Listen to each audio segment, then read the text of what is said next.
Hi there, I'm Ben Mankiewicz. Welcome to TCM and Summer Under the Stars, where we're in the middle of 24 hours with a single star. In this case, on day 11, we went to members of the TCM backlot, asked them to vote on today's star. They were given a choice, Gary Cooper or Paul Newman. Literally an impossible choice. It's the Sophie's choice of movies. Maybe next time we'll let Meryl Streep choose.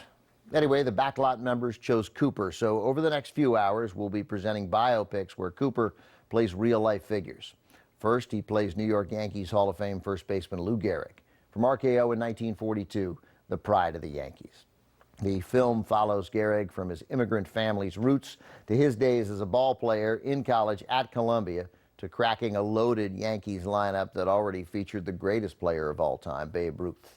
Ruth, by the way, appears in the movie as himself. Gehrig's impact on the game is defined by his nickname, the Iron Horse. Gehrig earned the nickname by playing in 2,130 consecutive games between June of 1925 and April 1939. His record stood for 56 years until Cal Ripken Jr. broke it in 1995. Gehrig's streak ended when he became seriously ill at the start of the 1939 season. Gehrig was eventually diagnosed with amyotrophic lateral sclerosis, ALS. It's a debilitating motor neuron disease, now commonly referred to as Lou Gehrig's disease.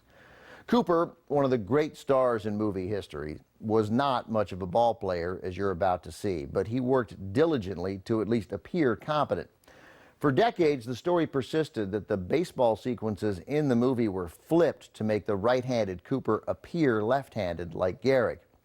But extensive research by Tom Schreiber, the senior curator at the Baseball Hall of Fame, seems rather definitive. A couple of frames may have been flipped, but not many.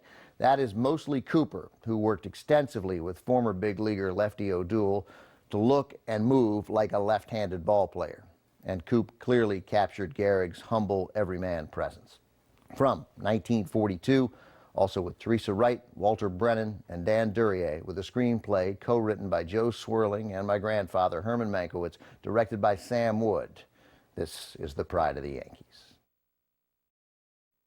Among the 11 Oscar nominations for The Pride of the Yankees was one for Best Special Effects, odd for a 1942 baseball movie. As I mentioned before the movie, Lou Gehrig was left-handed, Gary Cooper was right-handed, and not much of an athlete. So director Sam Wood, it was long believed, devised a plan where the uniform number on Cooper's back and occasionally other numbers or letters on the screen were printed backwards. That way, Gary Cooper could bat and throw right-handed, and then the film negative would be flopped, making left, right, and right, left. However, extensive recent scholarship by Tom Schreiber, the senior curator at the Baseball Hall of Fame, has rather clearly demonstrated that flipping the negative was not used nearly as often as originally thought. Cooper impressively learned to do some baseball activities left-handed.